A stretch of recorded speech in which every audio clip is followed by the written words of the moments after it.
El crecimiento y desarrollo de la vida espiritual. El crecimiento y el desarrollo de la vida espiritual. Ese va a ser el tema.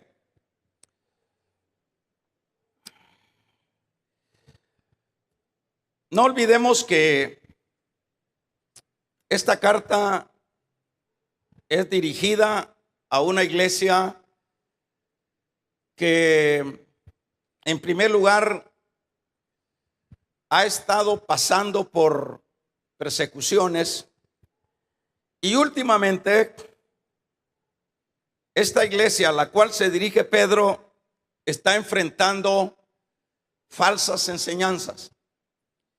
Puede que sea el gnosticismo que estaba expandiéndose de una manera grande en el periodo de la primera iglesia. Ese es prácticamente lo que contiene estas cartas de Pedro. Pero a manera de introducción, yo quiero decir lo siguiente. La vida cristiana, en primer lugar, tiene dos formas de desarrollarse o de caminarla. Usted luego me dirá, cuando yo digo tiene dos formas de desarrollarla o de caminarla, luego usted me dirá, bueno, sabemos que solo hay un camino. Eso es así, solo hay un camino de la vida cristiana, no son dos caminos. Pero yo estoy diciendo no de dos caminos, sino de dos formas o de dos maneras de desarrollarla. Estoy centralizándome en la vida cristiana de alguien que ya tiene a Dios en su corazón. Yo no estoy hablando de el no cristiano. Por ejemplo, la vida cristiana, cuando nosotros la desarrollamos en la obediencia de la palabra, bueno, vamos a tener una vida cristiana que avanza por el camino correcto. O diríamos también, tiene un avance significativo cuando la vida se centra en la obediencia a lo que Dios nos manda. Pero también cuando la vida cristiana no tiene esas actitudes, es un hecho que lo que se genera en esa vida o en ese creyente es el retroceso. Por eso decía que hay dos maneras de desarrollar la vida espiritual. Uno es avanzamos o retrocedemos.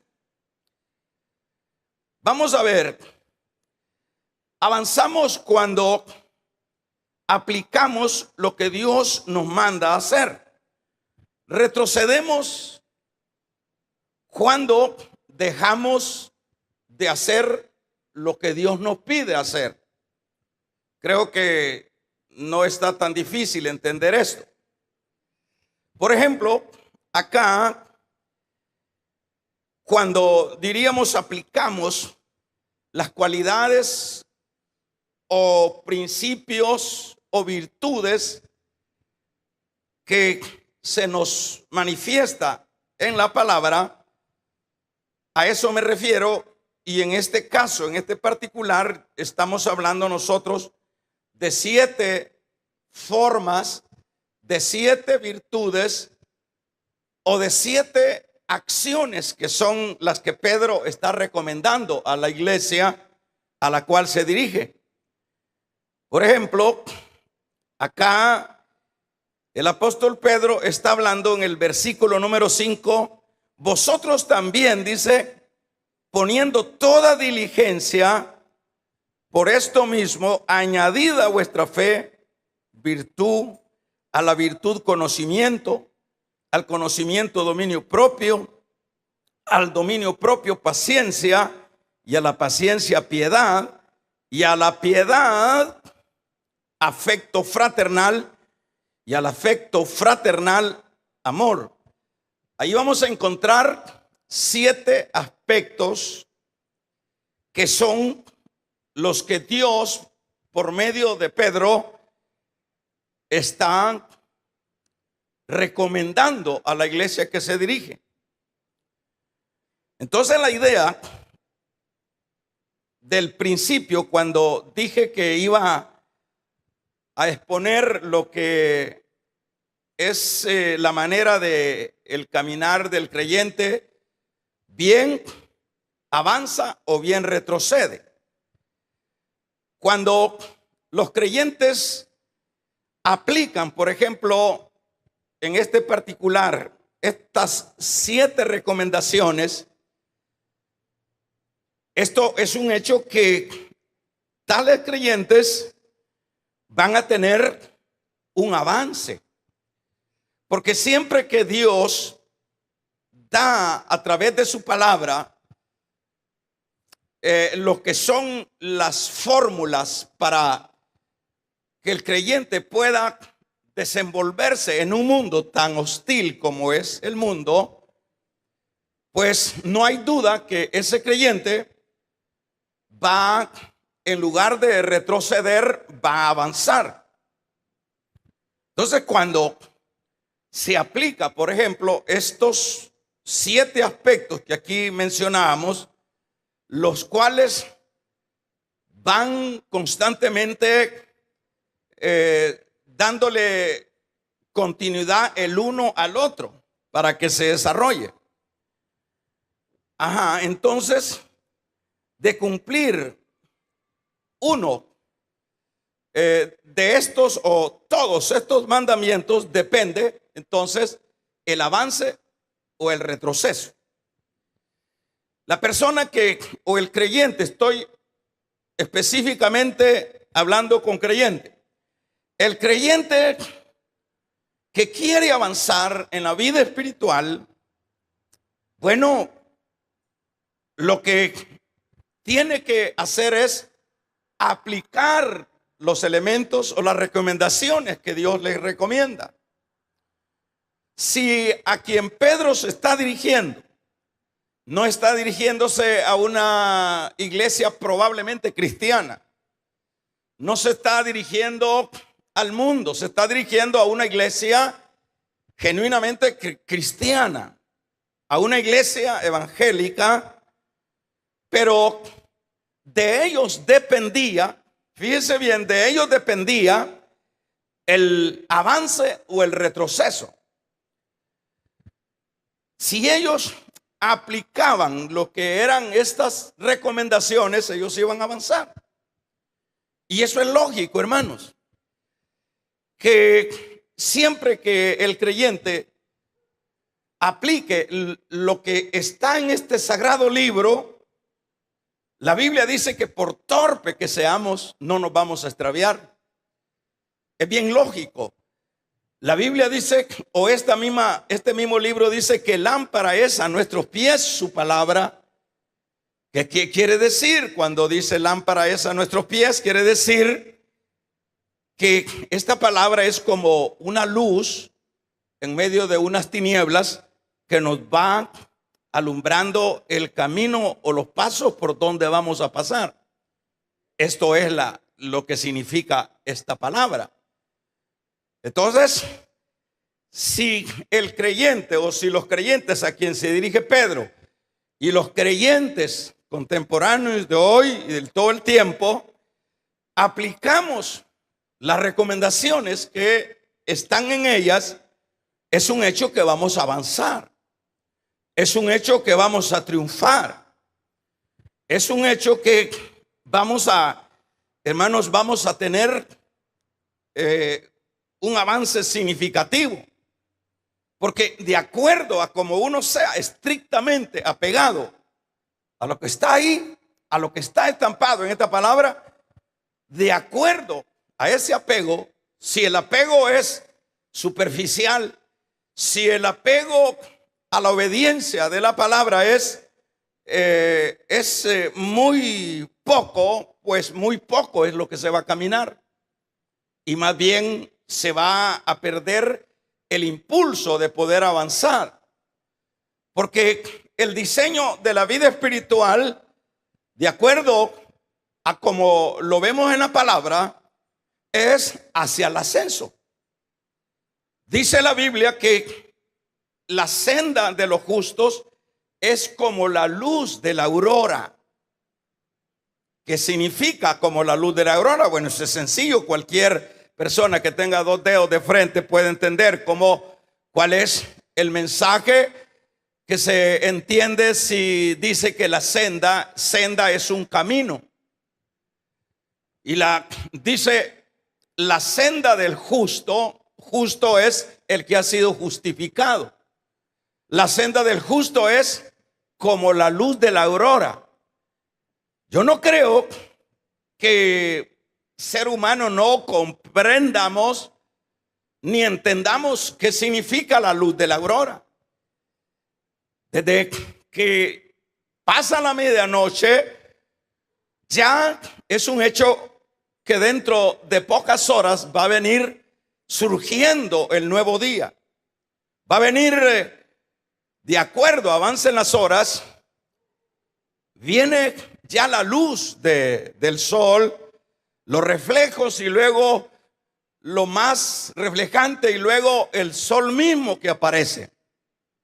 Entonces, así es la dinámica de la vida espiritual. Eso es el diseño de la vida espiritual. Dios no diseñó de otra manera la vida espiritual. La vida espiritual no es para morirse uno de viejo sin crecer, sin avanzar. La vida espiritual no es eso. Es como la luz de la aurora que va de aumento en aumento. ¿Hasta qué? Hasta que el día es perfecto. Pero, ¿cómo es que se va a lograr ese ascender dentro de la vida espiritual? Vamos a ver, les voy a estar haciendo algún pequeño examen. ¿Cómo es que vamos a ascender? Cuando apliquemos los elementos que Dios nos manda o nos recomienda a través de su palabra. Sencillamente. Por ejemplo, acá les está diciendo de 7 aspectos a la iglesia a cual se dirige Pedro, que son los aspectos de la fe, la virtud, el conocimiento, el dominio propio, la paciencia, la piedad, el afecto fraternal y el amor. Son 7 aspectos terriblemente capaces para hacernos avanzar, para hacernos crecer y no descender en la vida espiritual. ¿Verdad? Pues la vida cristiana, hermanos, no es y no debe entenderse que es un entusiasmo sentimental, porque es importante aclarar estos detalles, porque el emocionalismo permea mucho en la vida espiritual, pero la vida espiritual, la vida que Dios ha diseñado, no está diseñada por entusiasmos sentimentales. Más bien son convicciones hacia la obediencia de lo que Él nos recomienda. Y esas convicciones tienen que aplicarse e incluso en medio de las dificultades.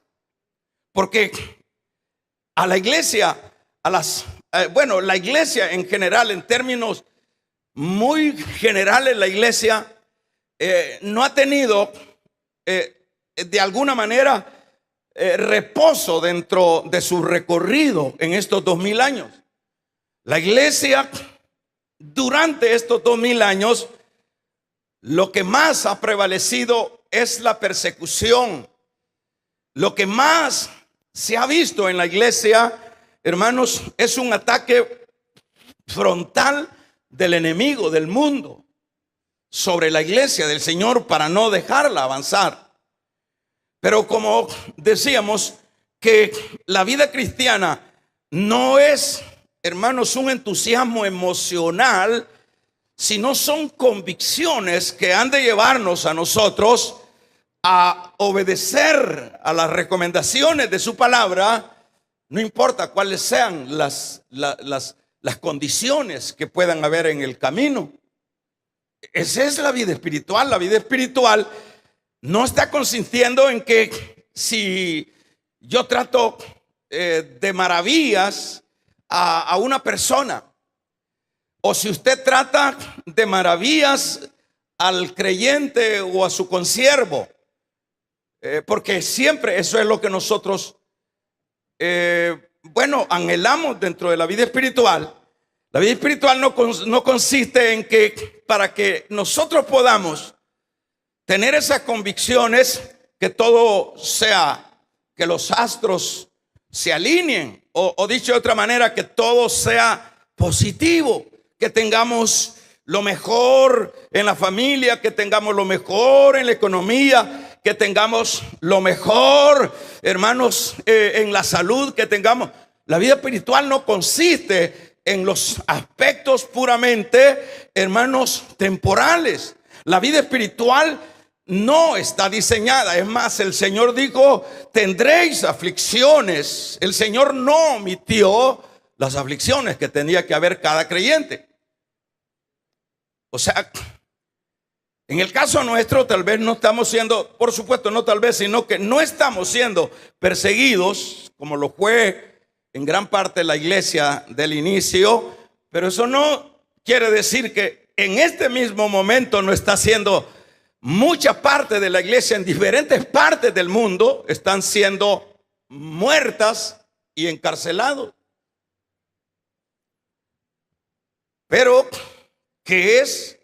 Entonces, como el cristianismo no es un entusiasmo, hermano, sentimental, sino convicciones en medio de las dificultades que nos lleven a poner en práctica las recomendaciones que el Señor nos manda a través de ella, entonces nosotros vamos a crecer, nosotros vamos a avanzar, nosotros vamos a tener experiencias tremendas, nosotros vamos a aventajar a los que menos aplican los elementos que Dios manda a la iglesia. Por ejemplo, vamos a ver esas personas que aplican las recomendaciones, van a tener el respaldo de Dios, hermanos, en el avance. Siempre, por ejemplo, cuando poner el ejemplo de los apóstoles, el ejemplo de Pedro, cuando ellos ya completamente conscientes de que la vida espiritual no era un camino de rosas, sino que era un camino de persecución, de víboras, de muerte. Ellos asumieron esa realidad y la enfrentaron. Y en ese enfrentar, Pedro, por decir algo, fue, o los apóstoles, allá en el capítulo 5 de Hechos, los metieron a la cárcel. Y que no hablaran de la fe, que renunciaran porque los iban a azotar y mucho más de eso. Pero ellos dijeron que era mejor obedecer a Dios antes que a los hombres. Pero cuando yo digo que cuando vamos nosotros caminando por los elementos que Dios nos dice que son los que tenemos que aplicar, se lo vuelvo a repetir, por ejemplo, la fe, la virtud, el conocimiento, el dominio propio, la paciencia, la piedad, el afecto fraternal y el amor. Entonces, Dios va a respaldar a esa gente. Respaldó a Pedro, Allá ellos los metieron por último preso, y un ángel fue y lo sacó de la cárcel, y luego les dijo el ángel: sigan predicando. Por eso decíamos que cuando aplicamos la palabra o las recomendaciones, vamos a tener el respaldo de Dios.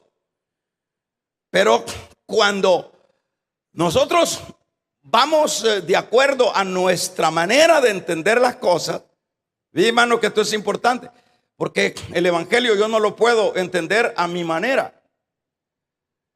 La palabra del Señor yo no la puedo aplicar a como yo creo que es la forma de aplicarla. Cuando yo hago eso, ahí viene el asunto de que en lugar de avanzar, lo que sucede es que soy un creyente que voy de retroceso. Lo que sucede es que en lugar de que Dios me respalde, como estoy poniendo el ejemplo de Pedro, de Pablo y de quién más, hermanos, vamos a tener prácticamente la desaprobación o no el respaldo de Dios.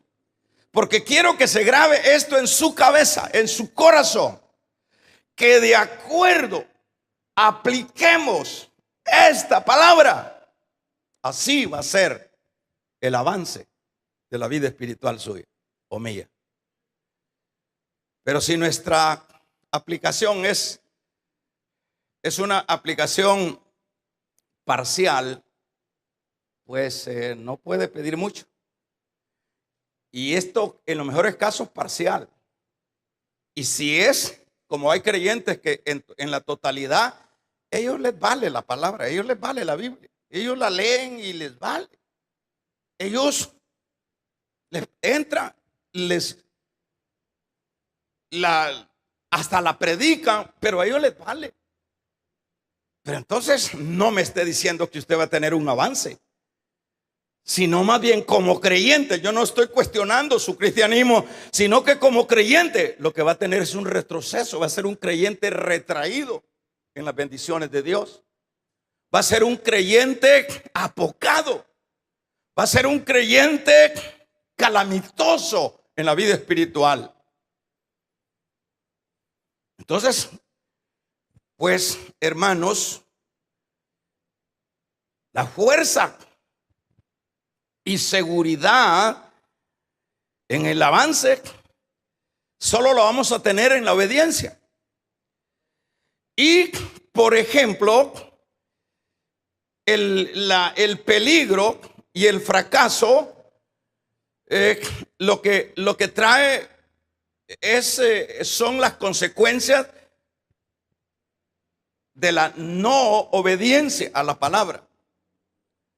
Entonces aquí vamos viendo que si vamos aplicando esta palabra, por difícil que sea el campo donde lo vamos a aplicar, vamos a tener el respaldo de Dios.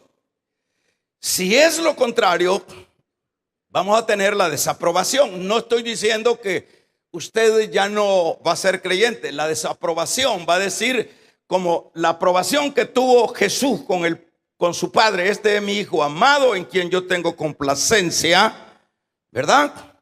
Así que de lo contrario es retroceso y es un cristiano estancado. Si yo le preguntara a usted y usted pudiera colaborar con el argumento que yo quisiera plantearle, ¿a cuántos creyentes conoce usted desde que usted empezó en la vida espiritual? ¿A cuántos creyentes conoce usted enanos? ¿A cuántos creyentes conoce usted que no pasaron de las vocales, que no pasaron del kinder? ¿A cuántos? Pues, sincerémonos. ¿Cuántos creyentes usted conoció realmente prendidos en el primer amor? ¿A cuántos conoció usted? A montones hemos conocido. ¿Y por qué se quedaron esos creyentes en el kinder, como fue el caso de los corintios? Que Pablo tuvo que reprenderles y decirle: ustedes ya deberían de haber comido alimento sólido, pero como ustedes han sido no aplicables a la palabra, ustedes todavía necesitan leche. Yo conozco miles de creyentes que yo conocí desde el inicio de mi vida espiritual, miles de creyentes con pañales todavía. Vamos a regalarle ofrenda de palma al Dios de la gloria, aleluya. Miles de creyentes. ¿Por qué, hermanos? Porque esto a ellos no les interesa. Por ejemplo, hay creyentes que dan risa cuando alguien me decía un día de estos que, no sé quién de los hermanos me decía, que había un hermano acá de todos los que han habido, que le decía: yo estoy pidiendo la dirección a Dios si me voy de esta iglesia. Una ignorancia tan terrible que una persona diga: estoy pidiendo la dirección a Dios. ¿Y cuáles son las razones? ¿Y Dios estará atendiendo ese tipo de oraciones? Me pregunto yo. Así también me dijo otro a mí: fíjese que yo estoy orando a Dios para ver si me paso a otra iglesia. Le dije yo: no estés orando ya, andate ya. Ya te respondió Dios. O sea que son unas preguntas tan estúpidas, tan raras, y no de creyentes, son de niños. Porque yo, ¿cómo le voy a estar orando a Dios que si es la voluntad de Él dejar este ministerio e irme para allá, para otro lado? La lógica me dice que aquí me tiene Dios. Vamos a regalarle ofrenda de palmas al Dios de la gloria, aleluya. La lógica me dice: aquí te tengo, y sucesivamente, y punto. Así de sencillo. Pero ahí viene Toño y dice: voy a orarle a Dios. Mejor arrepiéntase, hermanito Toño, le diría yo, si fuera el caso, ¿verdad? No. ¿Cómo va a estar orando? Mire, es como que un otro creyente esté orando por si deja a la mujer y se casa con la otra. Es lo mismito. Le va a decir Dios: sí, déjala, mi amor, déjala. Es un hecho que son oraciones tontas, ¿verdad? Entonces, aquí viene lo que decía: tenemos el respaldo de Dios si vamos aplicando la palabra. Y la desaprobación de Dios, y por ende el retroceso de la vida espiritual, fuerza y seguridad en el avanzar, peligro y fracaso en las retiradas. Todo el que va para atrás, peligro y fracaso, peligro y fracaso. Ahora, hermanos, dejar de perseverar, por ejemplo, en estos elementos cristianos que estoy mencionando, que Dios nos ha recomendado, eso nos lleva a la ociosidad. Es otro aspecto. Entonces, el creyente que no aplica lo que lee en la palabra, porque usted hermanos, seamos prácticos. Hay personas que dicen: mire, yo leo 10, 4, 5 capítulos diarios. Yo diría que si los puede aplicar, le felicito. Pero si pudiera solo leer un versículo y aplicarlo, sería más provechoso. Porque ¿qué sirve el montón de lectura? Y para nada. ¿De qué sirven los versículos aprendidos? Como dice Pablo, les dice: tú dices que no hay que robar y estás robando. Tú dices que no hay que adulterar y estás adulterando. Les dice a los religiosos. Es una terrible contradicción.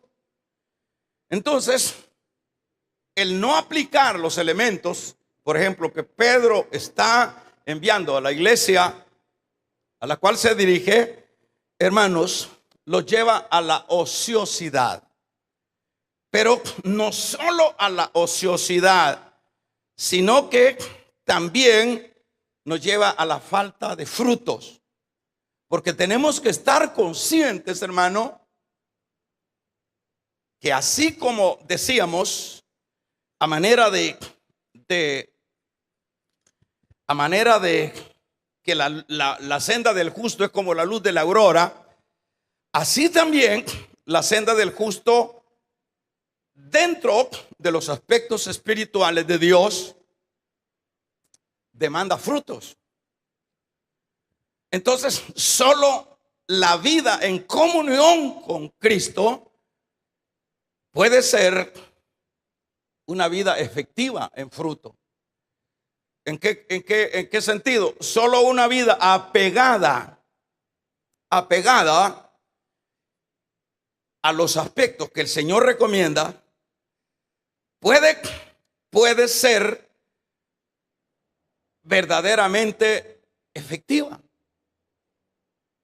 Por eso le decía, le ponía el campo de que, por ejemplo, si yo diezmo, es parte de lo que recomienda la palabra, pero yo odio al otro. Aquí no se trata de hacer cosas unas sí y otras no. Por ejemplo, si yo sirvo, pero a la manera mía, entonces no de acuerdo a como lo recomienda la palabra, entonces es un esfuerzo inútil. Por eso decíamos que es más, la gente puede presumir de conocer a Dios. Conocemos a Dios. Sí, y eso es lo que mucho escuchamos nosotros. Yo conozco a Dios, ¿verdad? Pero conocemos a Dios y sin fruto. ¿Qué sentido tiene eso? Yo digo, conozco a Dios, entonces eso no basta. Lo que complementa o lo que corrobora que yo conozco a Dios es que puede tener fruto. No se trata del conocimiento. Se trata de conocer y por ende tener frutos. Entonces, ¿cuántas personas de la iglesia de Cristo, verdad? ¿Cuántas personas conocen, dicen a Dios, pero no hay fruto?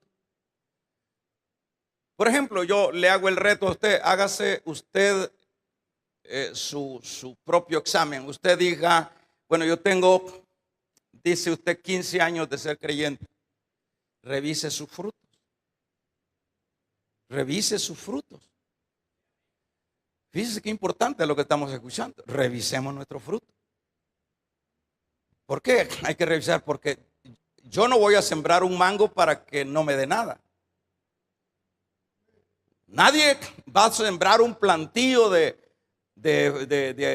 manzanas, de aguacate en una propiedad para que solo sea nada más para que refresque. No, se siembra para tener fruto. Amén. Entonces, tiene 15 años, tiene 10 años, tiene 5 años. Preguntémonos cuáles son los frutos. Pregúntese usted, yo me hago la pregunta. ¿Cuáles son los frutos que yo he tenido? Porque de eso se trata, la vida espiritual no se trata de otra cosa. Pregúntese los frutos. En 15 años, ¿cuántas almas usted se ha ganado? En 15 años, ¿qué es lo que hemos hecho? En 15 años, en 5 años. ¿Por qué? Porque eso será lo que permitirá los premios. Estoy hablando de creyentes. Damos un amén.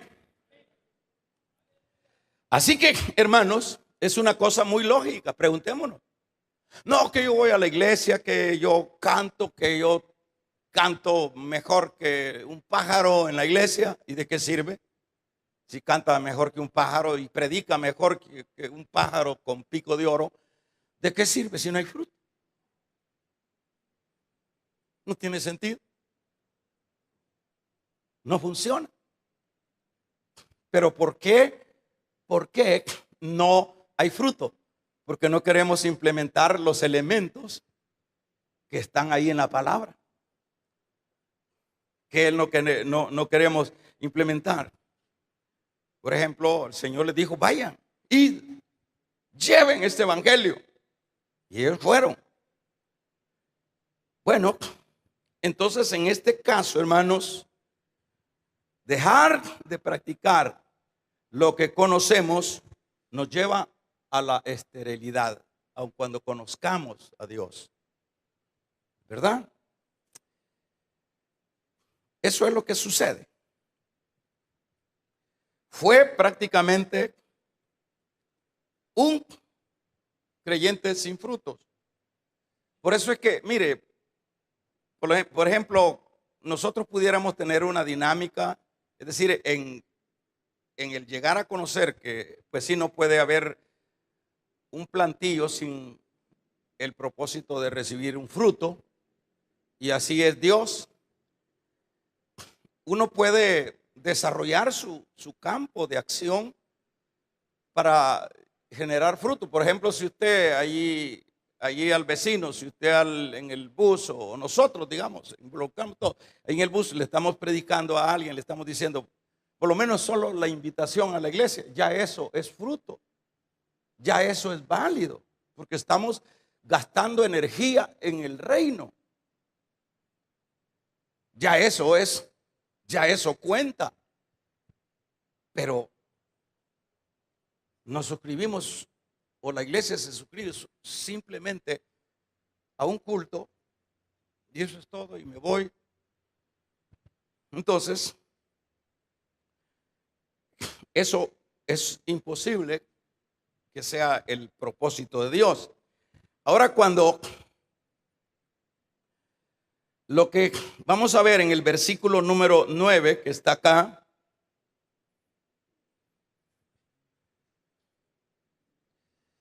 se habla del mar muerto. El mar muerto, según dicen que se quedó muerto, y muerto es porque es un mar que no está tensamente como helado, o más bien salado, sin vida. Es porque el flujo de ese mar no tenía corriente. Entonces allí mismo, por último, se convirtió en el mar muerto, porque siempre tiene que, el flujo del creyente no debe ser adentro, sino para afuera, porque de lo contrario sucede lo mismo. Ahora, en este sentido, el versículo número 9, pero el que no tiene, dice estas cosas, vamos a leer el verso todavía 8, porque estas cosas, porque si estas cosas están en vosotros, dice, y abundan, no dejarán estar ociosos. Le dice Pedro a la iglesia que se dirige. ¿Cuáles cosas? ¿Cuáles son las cosas? Vamos a lo que es la fe, lo que es la virtud, lo que es la paciencia, lo que es el dominio propio, lo que es, y sucesivamente. Si estas cosas están en vosotros, y abundan, no dejarán estar ociosos ni sin fruto en cuanto al conocimiento de nuestro Señor Jesucristo. Si estas cosas, si nosotros estamos practicando eso, vamos a tener, porque ahí el último aspecto que menciona ahí es el amor. El amor toca puertas. El amor hace la diferencia en todo. De tal manera amó Dios al mundo que ha dado a su Hijo unigénito. Todo lo que los hombres de Dios hicieron fue, aparte del compromiso, el amor. El amor. Se habla de W. Moody, que no había un día de Dios, él había hecho un pacto con Dios, que no podía haber un día que él no le hablara a alguien de Cristo. No podía, él se formó eso en su corazón, que él no se podía acostar una noche sin antes haberle dicho a alguien algo de Dios. Y así cuenta, hay un libro que habla de la experiencia que él tuvo cuando una noche, una tarde que ya se le había ido el tiempo y no había para dónde y lo logró. Entonces, estas cosas no nos permitirán estar ociosos cuando las aplicamos. Pero cuando esto andamos a la Biblia y le echamos a la cartera y cuando venimos a la iglesia a veces y hay unos que no la leemos. ¿Qué podemos? ¿Dónde se puede esperar que no va a haber ocio? Lo que va a haber es una vida ociosa.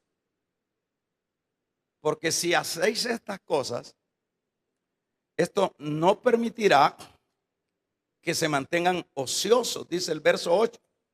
No los dejará que se mantengan ociosos y sin fruto en cuanto al conocimiento de nuestro Señor Jesucristo. Pero el que no tiene estas, fíjese, mire, con esto vamos cerrando. Pero el que no tiene estas cosas tiene la vista muy corta.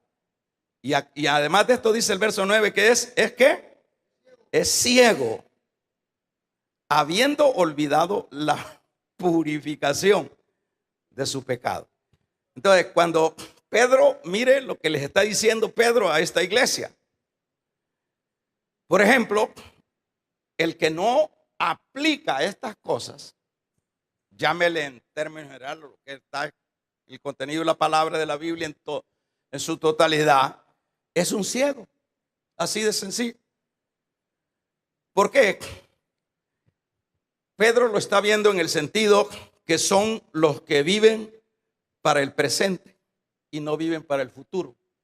¿Quién es un ciego? La ceguera tiene varios aspectos, tiene una miopía, ese asunto es amplio. Pero el que no entiende y no quiere aplicar este asunto, Pedro lo considera como un ciego.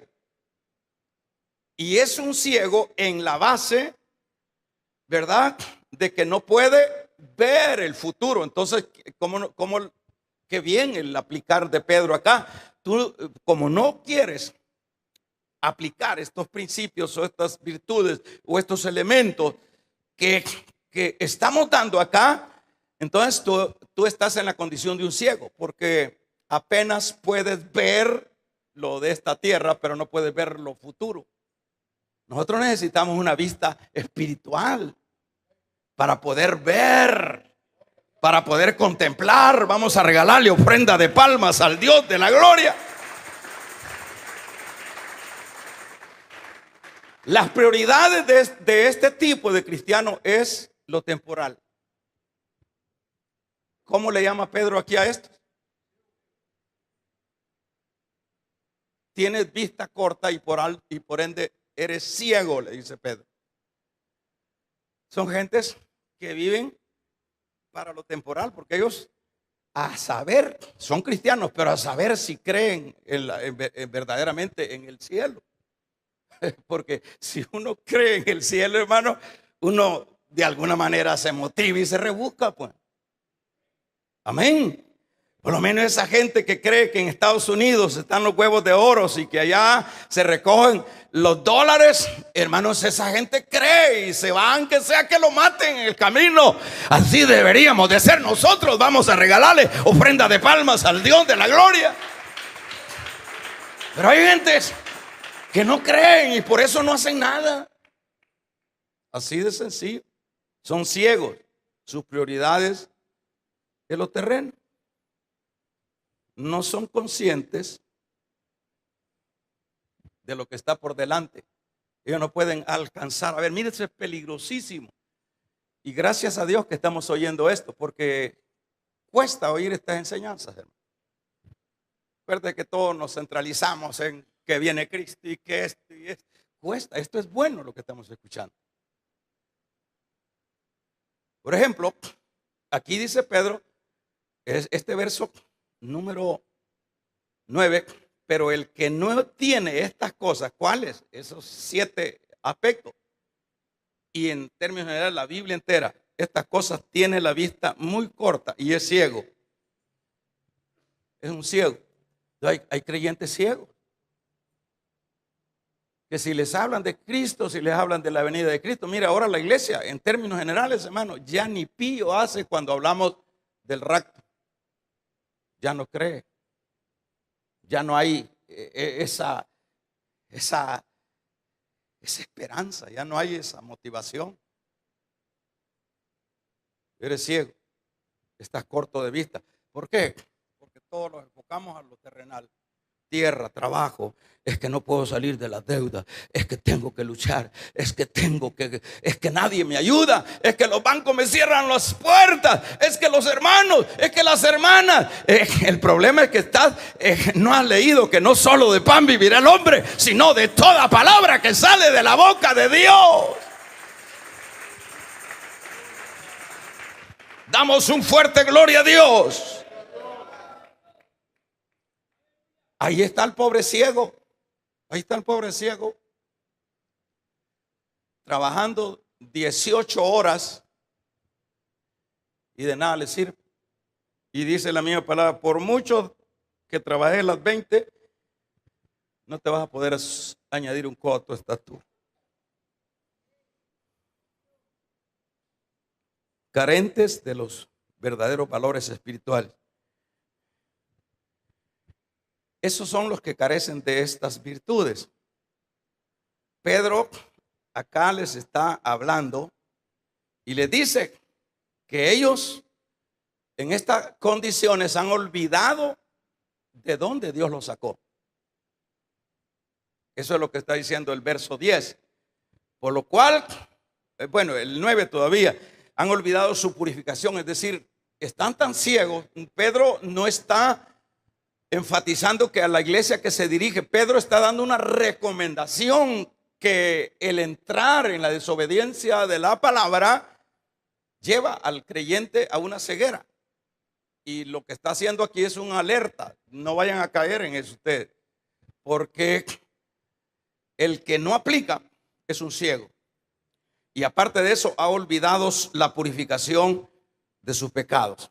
Es decir, les dice, uno de los peligros también es que uno olvide, hermano, por las afanes de esta vida, olvide de dónde Dios lo ha sacado. Usted y yo debemos de saber de dónde Dios nos ha sacado. ¿De dónde Dios nos ha sacado? Yo no creo que usted o yo vengamos de Marte, venimos de lo peor. Muchos de nosotros de lo peor. Gracias por ese amén. Yo pensé, me equivoqué pues de frase, ¿verdad? Porque estaba ofendiéndolos.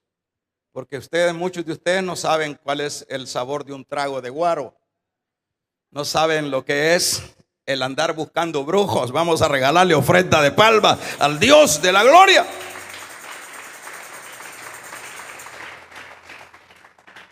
Ahora en el verso 10, con el cual finalizamos: por lo cual, hermanos, tanto más procurad hacer firme vuestra vocación y elección, porque haciendo estas cosas, ¿verdad?, jamás caeréis, o jamás caeréis. Por ejemplo, Pedro acá está diciendo que ellos son elegidos. Hay una elección. Fíjese esta palabra: hay una elección, dice el verso 10. Hay una elección. La elección, el Señor la confirma con el llamamiento.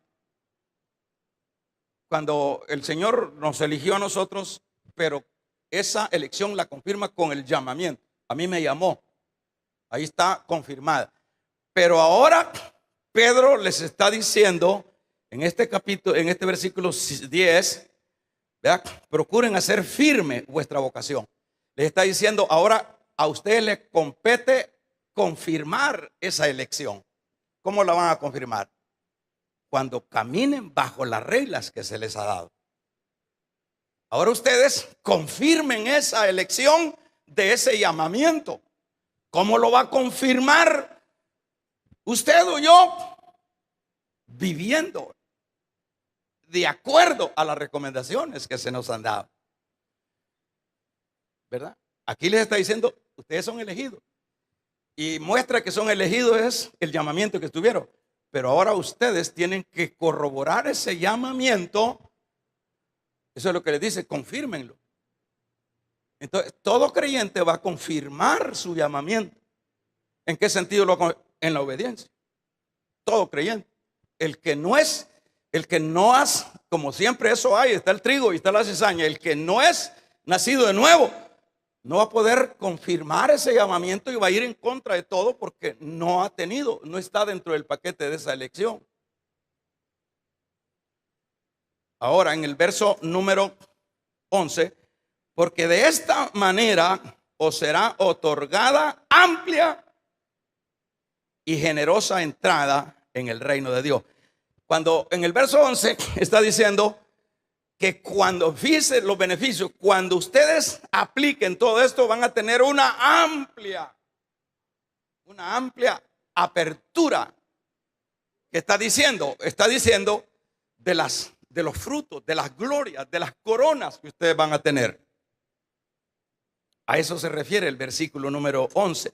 Porque de la manera que os será otorgada amplia y generosa entrada en el reino eterno de nuestro Señor. No está poniendo en duda que no van a entrar. Está diciéndoles, apliquen.